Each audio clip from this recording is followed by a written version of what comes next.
नमस्कार मित्रांनो. बिटकॉइन आणि क्रिप्टोकरन्सी हे जे काही सुरू आहे मागच्या 2, 3, 5, 10 महिन्यापासनं, जेव्हापासनं पण तुम्ही फॉलो करत असाल, हे समजायला जरा कठीण जात आहे असं पुष्कळ म्हणजे मॅक्सिमम लोकांना असं वाटतं. पण ही जी क्रिप्टोकरन्सी आणि बिटकॉइनची ही जी दुनिया बनलेली आहे आज, हे जर आपण एकदम सहज आणि एकदम घरगुती भाषेत जर समजलं, तर हे काही इतकं कठीण नाही आहे समजायसाठी. जसं आपण स्टॉक्स, बाकी आपल्या पैशाबद्दल ज्या गोष्टी समजतो, त्याच तऱ्हेने आपण बिटकॉइनला पण समजू शकतो किंवा क्रिप्टोकरन्सीला पण समजू शकतो.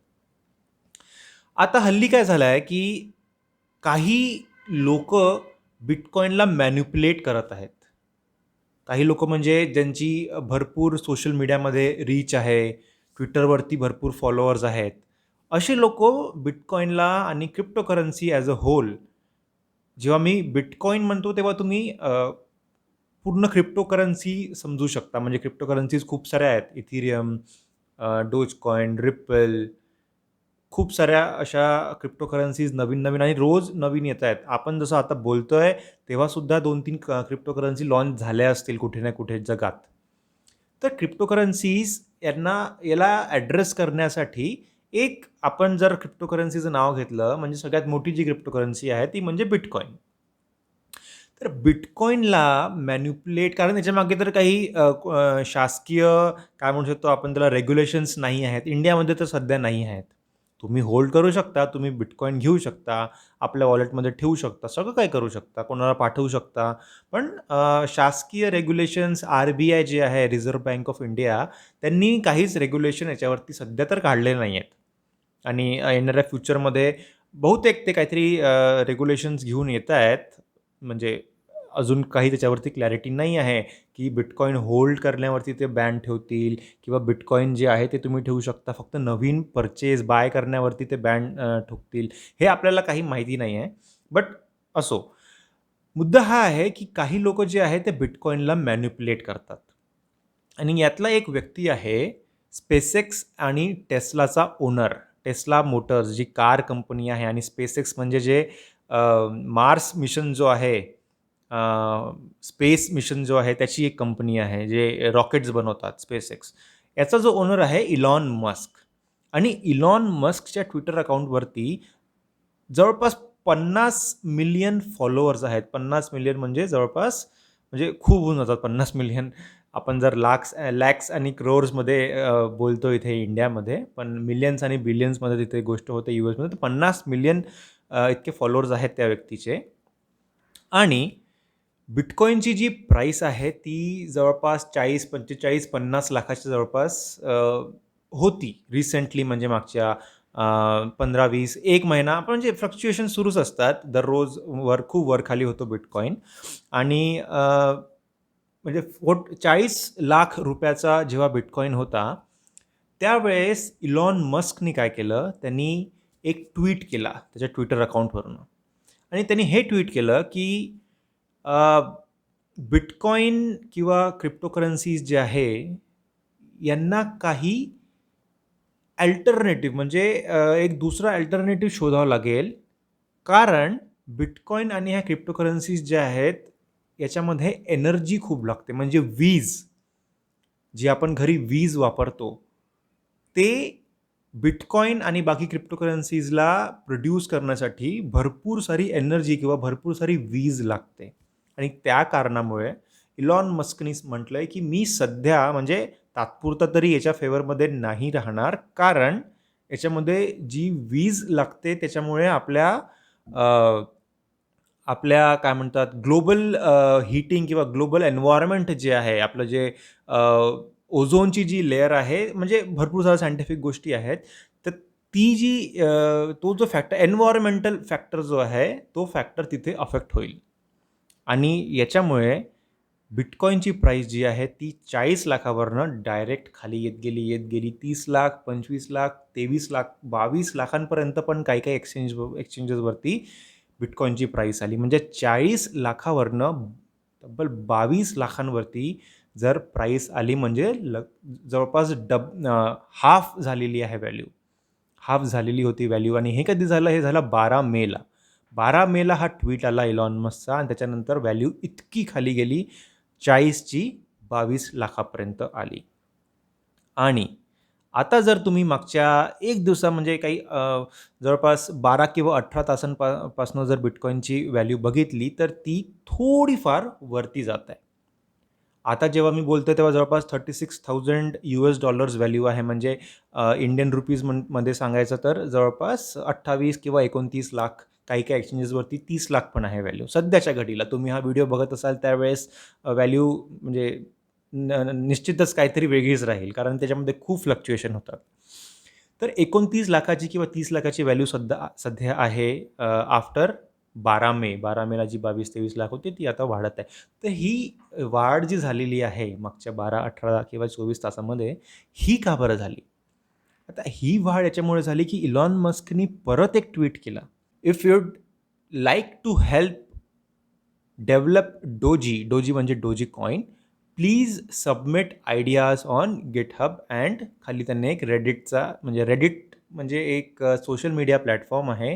गिटहब पण एक सोशल मीडिया प्लॅटफॉर्म आहे जिथे लोक आपापले व्ह्यूज एक्सप्रेस करतात प्रत्येक गोष्टीवरती. तर त्यांनी तिथे सजेशन्स मागितलेले आहेत की म्हणजे तुम्ही काही सजेस्ट करा मला की कसं बिटकॉइन किंवा डोजेकॉइन साठी आपण एक व्यवस्थित मायनिंगची प्रक्रिया सुरू करू शकतो, ज्याच्यामध्ये वीज कमी लागेल. आणि वीज जर कमी लागेल तर मग निश्चितच मी ह्या डोजेकॉइनला किंवा क्रिप्टोकरन्सीला ऑन द होल किंवा बिटकॉइनला सपोर्ट करेन. आणि हा ट्विट जेव्हा आला त्याच्यानंतर इमिजिएटली प्राईस आता वर जात आहे. त्याच्यासोबतच अजून पण काही ट्विट्स आले, जसं spoke with north American bitcoin minors, they committed to publish current and planned renewable usage and to ask miners worldwide to do so, potentially promising. म्हणजे नॉर्थ अमेरिकेचे जे बिटकॉइन मायनर्स आहेत, म्हणजे जे बिटकॉइन प्रोडक्शन करतात, बिटकॉइनला mine करणं म्हणजे bitcoin produce करणं, जे नॉर्थ अमेरिके म्हणजे वर्ल्ड वाईडच आहेत. नॉर्थ अमेरिकेमध्येच आहे असं नाही, इंडियामध्ये पण आहेत, सगळ्याच ठिकाणी आहेत. तर हे इलॉन मस्कचं हे म्हणणं आहे की त्यांनी वर्ल्ड वाईड जे बिटकॉइन मायनिंग फ्रॅटर्निटी आहे, जे बिटकॉइन मायनर्स आहेत, त्यांच्याशी संवाद केलेला आहे. आणि हे जे जास्त वीज जी खर्च होते त्याच्यावरती त्यांनी हा इश्यू जो आहे तो ॲड्रेस केलेला आहे. आता वीज खर्च का बरं होते तुम्हाला हे पण जाणून घ्यायला पाहिजे की बिटकॉइन मायनिंग म्हणजे काय. ॲक्च्युली बिटकॉइन माइन जेव्हा आपण करतो तेव्हा खूप सारे कम्प्युटर्सचा एक सेटअप लावावा लागतो. आणि जे कम्प्युटर्स आहेत ते day in and day out म्हणजे दिवस रात्र ते एक मॅथमॅटिकल पझल किंवा एक कॉम्प्लेक्स इक्वेशन जो आहे त्याला सॉल्व्ह करतात. सगळेचे सगळे कम्प्युटर्स म्हणजे उदाहरणार्थ खूप मोठा एक हॉल समजून घ्या तुम्ही बुक केलेला आहे, त्याच्यामध्ये खूप सारे सुपर कम्प्युटर्स. आपण जो नॉर्मली कम्प्युटर वापरतो, जो लॅपटॉप वापरतो तो नाही, सुपर कम्प्युटर्स त्याने तिथे इन्स्टॉल करावे आणि त्याला कनेक्ट करावे बिटकॉइनच्या मायनिंग सिस्टमसोबत. म्हणजे जे जितके पण कम्प्युटर्स आहेत ते day in and day out जे आहेत मॅथमॅटिकल कॉम्प्लेक्स इक्वेशन्सला सॉल्व्ह करतात. आणि जेव्हा एक इक्वेशन किंवा एक प्रॉब्लेम, एक कॉम्प्लेक्स प्रॉब्लेम जेव्हा सॉल्व्ह होऊन जातो त्यावेळेस एक बिटकॉइन जनरेट होतो सिस्टममध्ये. म्हणजे हा एक मॅथमॅटिकल खूपच कॉम्प्लेक्स इश्यू आहे असं तुम्ही म्हणू शकता. बिटकॉइन म्हणजे काय? बिटकॉइन म्हणजे एक मॅथमॅटिकल कम्प्युटेबल कॉम्प्लेक्स इश्यू आहे. आणि जेव्हा हा एक इश्यू रिझॉल्व्ह होतो, म्हणजे एक इश्यू जेव्हा सॉल्व्ह झाला त्यावेळेस एक बिटकॉइन तयार होतं. आणि हा बिटकॉइन कोणाला मिळतो? हा बिटकॉइन मिळतो मायनरला. म्हणजे ज्यांनी तो सेटअप केलेलं आहे कम्प्युटरचं त्या व्यक्तीला हा एक बिटकॉइन मिळतो. आणि बिटकॉइन मायनिंग जे आहे ते बऱ्याच वर्षापासून सुरू आहे. आणि जवळपास सगळेच बिटकॉइन माइन होत आलेले आहेत. 21 मिलियन बिटकॉइन राहू शकतात. Only and only 21 million. म्हणजे जेव्हा सगळा सप्लाय संपून जाईल बिटकॉइनचा, तेव्हा ह्या जगामध्ये फक्त 21 मिलियन बिटकॉइन्स राहू शकतात. 21 मिलियन म्हणजे जवळपास 2 करोड रुपये होतात. I am sorry, not crore rupees, 2 crore bitcoin होतात. 2.1 करोड बिटकॉइन होता 21 मिलियन म्हणजे. तर जेव्हा ही फिगर एस्टॅब्लिश होऊन जाईल त्यावेळेस बिटकॉइनची मायनिंग पण बंद होऊन जाईल आणि सगळे complex mathematical equations, problems, issues सगळेच रिझॉल्व्ह होऊन जातील बिटकॉइनमध्ये. तर मग त्याच्यानंतर अजून काय सॉल्व्ह करायचं आहे? सगळं सॉल्व्ह झाल्यानंतर मग तुम्ही अजून काही सॉल्व्ह करू शकत नाही आणि नवीन मायनिंग करू शकत नाही. म्हणजे 21 million is the final figure, शेवटची फिगर आहे ती. त्याच्यानंतर तुम्ही काहीच करू शकत नाही. तर ही जी प्रोसेस आहे, हे कॉम्प्लेक्स इक्वेशन जे सॉल्व्ह करतात कम्प्युटर्स, याच्यामध्ये हीटिंग इश्यूज खूप होतात. आता आपण जो नॉर्मली कम्प्युटर वापरतो, घरी लॅपटॉप वापरतो किंवा फोन पण आपण जो वापरतो, तो पण हीट होतो आणि आपण त्याच्यामध्ये काही पण आपलं छोटं-मोठं काम करत असतो. लॅपटॉप, कम्प्युटरमध्ये घरगुती काम आपण काही जास्त करत नाही. इव्हन जे लोकं गेमिंग पण करतात, तर गेमर्सचा पण लॅपटॉप हीट होतो आणि त्याच्याकरिता काही हाय स्पेसिफिकेशनचे काय म्हणतात हार्डवेअर किंवा सीपीयू लावावा लागतो.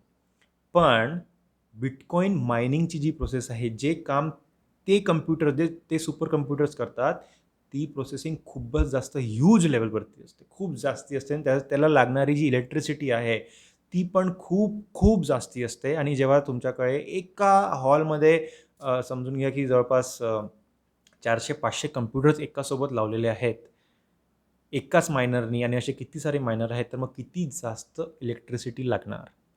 आता ही इलेक्ट्रिसिटी कन्झम्पशनचे जे फिगर्स आहे ते पण मी तुम्हाला सांगतो की BTC एका वर्षाला जवळपास 110 टेरावॉट आवर्स इतकी इलेक्ट्रिसिटी कन्झ्युम करतो.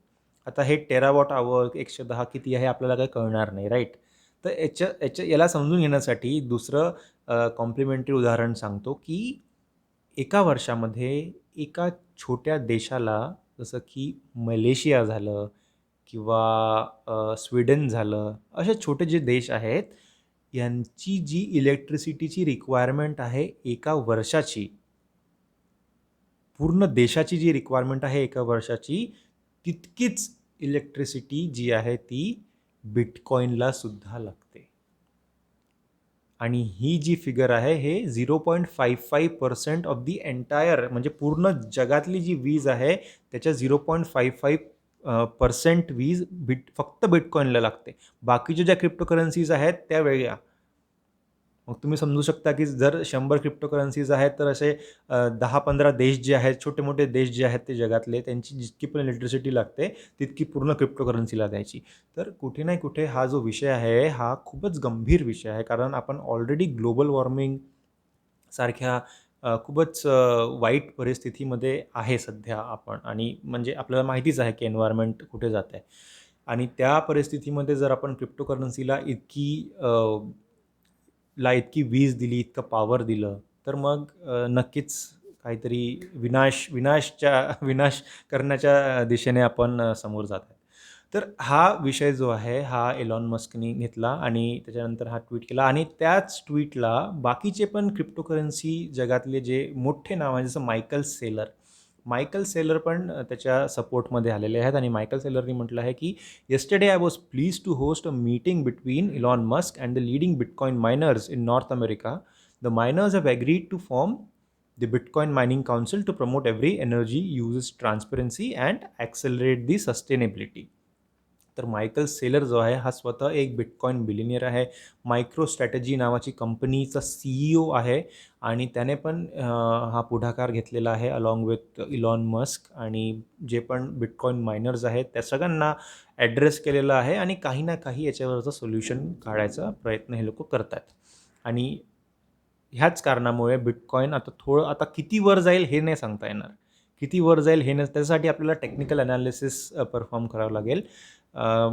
पुढच्या एपिसोडमध्ये आपण ते पण त्याच्याबद्दल पण बोलू की किती वर जाऊ शकतो किंवा किती खाली येऊ शकतो. टेक्निकल ॲनालिसिस परफॉर्म करतोच आपण. आणि टेक्निकल ॲनालिसिसमध्ये जर इंटरेस्टेड असाल तर हिंदीमध्ये यूट्यूब चॅनल आहे ज्याच्यावरती मी टेक्निकल ॲनालिसिस परफॉर्म करतो, स्टॉक्सवरती पण आणि क्रिप्टोजवरती पण.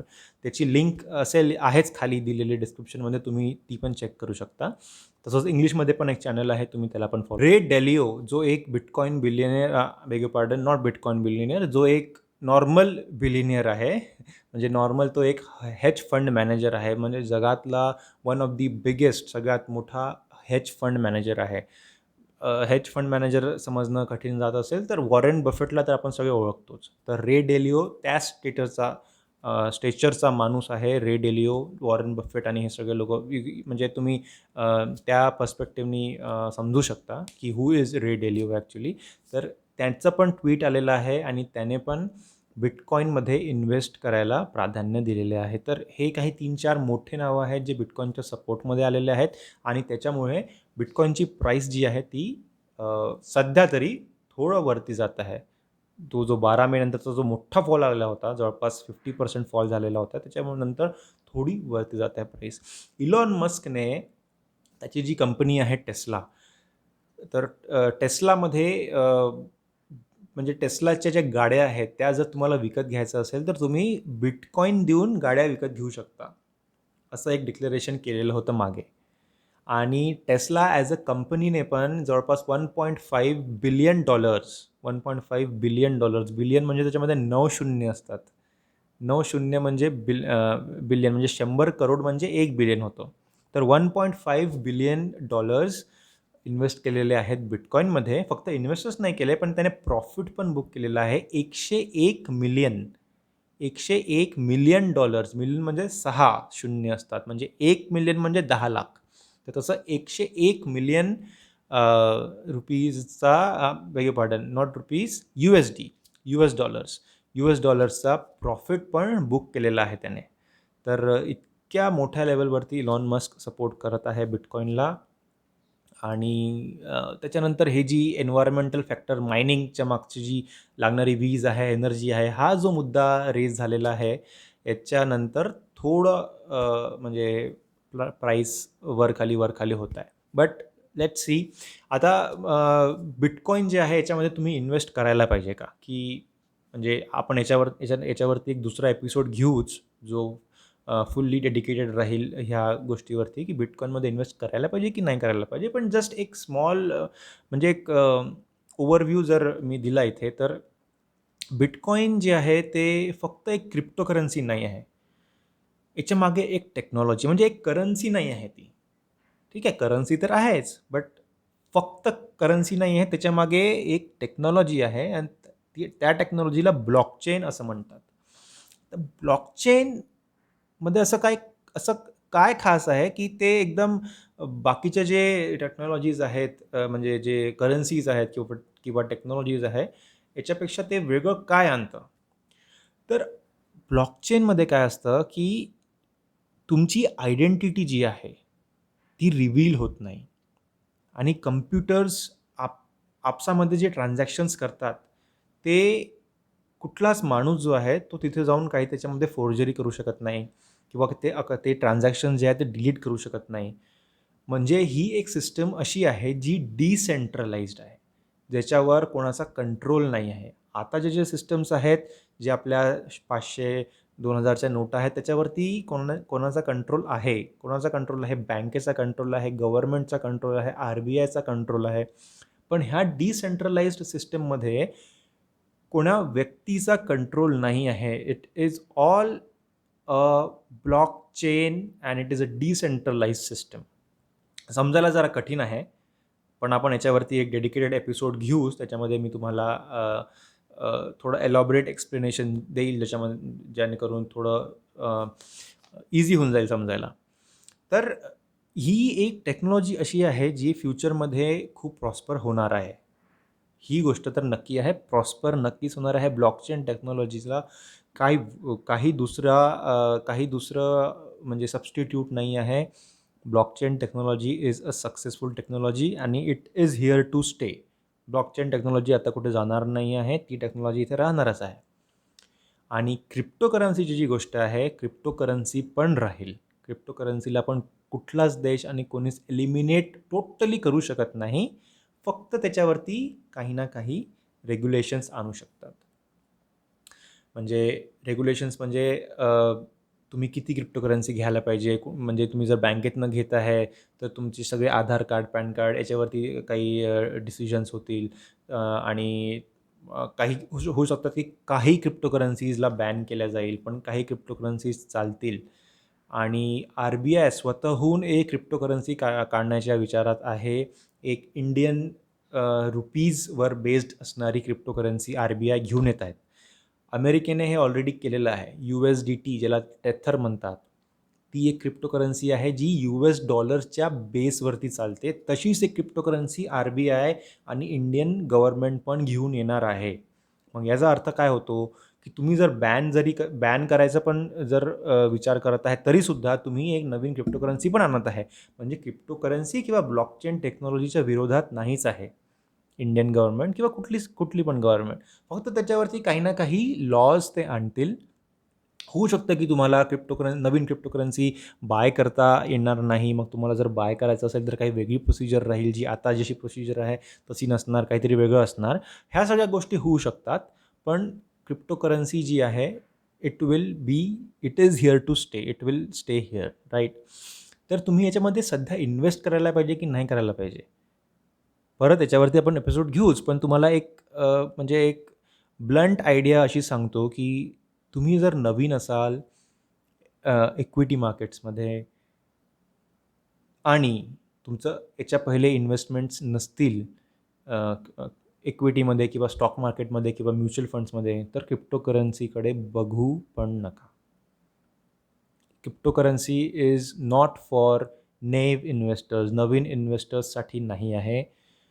जर तुम्हाला एक्सपिरियन्स असेल इक्विटीचा, स्टॉक मार्केटचा, तर तुम्ही क्रिप्टोकरन्सीजकडे म्हणजे त्याचा विचार करू शकता. But until and unless you are not a trained investor in equity, don't go for cryptocurrencies. ते खूप जास्त रिस्की आहेत. सध्याच्या घडीला खूप जास्त रिस्की आहेत. जेव्हा काही रेग्युलेशन्स येतील आणि जेव्हा मी म्हटलं की 21 मिलियनचा जो सप्लाय आहे बिटकॉईनचा, 21 मिलियन बिटकॉईन सगळे येऊन जातील, त्यावेळेस थोडं प्राईस फ्लक्च्युएशन जे आहे ते नॉर्मलाईज होऊन जाईल. म्हणजे इतकं वर खाली जे आता होतं तितकं होणार नाही, थोडं कमी होईल. म्हणून तुम्ही आज जर एक ट्रेंड इन्व्हेस्टर नसाल तर क्रिप्टोकरन्सीचा विचार करू नका प्लीज, कारण ही खूपच जास्त वोलॅटाईल आहे. बट जर तुम्ही already mutual funds, equity, stock markets याच्यामध्ये तुमचे इन्व्हेस्टमेंट्स असतील आणि बऱ्याच दिवसापासून जर करत असाल, तर मग तुमच्या पोर्टफोलिओचा 10% पैसा जो आहे तो तुम्ही क्रिप्टोकरन्सीमध्ये टाकू शकता. क्रिप्टोकरन्सी मध्ये इन्व्हेस्ट करणं काही वाईट नाही आहे, पण खूप रिस्की असल्यामुळे बिगिनर्सनी हे अटेम्प्ट नाही करायला पाहिजे. नक्कीच लॉस होईल आणि मोठा लॉस होईल जर तुम्ही बिगिनर असाल. कारण बिगिनर्सची जी विचार करण्याची जी क्षमता असते, पेशन्स, संयम, risk management, portfolio sizing, risk reward ratio, ह्या सगळ्या ज्या गोष्टी असतात ह्या बिगिनर्सकडे नसतात. आणि ह्या सगळ्या गोष्टी एक्सपिरियन्स थ्रूच येतात. तुम्हाला समोरचा व्यक्ती किती पण सांगेल, किती पण बंबार्डिंग करेल तुमच्या माइंडमध्ये, तरी पण ह्या ज्या गोष्टी आहेत ह्या फक्त एक्सपिरियन्सनीच येतात. म्हणून घाई करू नका. क्रिप्टोकरन्सी आज आहे उद्या नाही राहणार असं काही आहे नाही. It will be there forever. You can say it will be there forever. Situations will change, regulations will change, ह्या सगळ्या गोष्टी चेंज होतील आणि तुम्हाला त्यावेळेस पण इन्व्हेस्ट करता येईल. तर don't make any haste and do any losses. All right. तर हा आमचा पहिला एपिसोड आहे मराठीमध्ये. याच्या अगोदर हिंदी, इंग्लिशमध्ये एपिसोड्स पॉडकास्टचे आणि यूट्यूबचे आम्ही करतच आहोत. तर प्लीज सपोर्ट करा शोला. लाईक करा, शेअर करा, सबस्क्राईब करा चॅनलला, बेल आयकनला एनेबल करा. व्हॅल्यू ॲडिशन तुम्हाला काही झालं असेल आजच्या ह्या एपिसोडनी, तर प्लीज शेअर करा सगळ्यांना आणि सगळ्यांना सांगा की क्रिप्टोकरन्सी का बरं खाली गेली होती आणि नंतर आता परत का बरं वरती येत आहे आणि लाँग टर्ममध्ये ह्या ज्या गोष्टी आहेत ह्या किती इम्पॉर्टंट आहेत. म्हणजे आपल्या पॉवर कन्झम्पशनवरती सगळं काही डिपेंडेंट आहे, राईट? उद्या चालून जर क्रिप्टोकरन्सीजलाच खूप पॉवर लागायचं झालं तर मग आपल्या घरी वीज कुठून येईल? All right. With that, thank you for listening till the very end आणि भेटू पुन्हा. थँक्यू.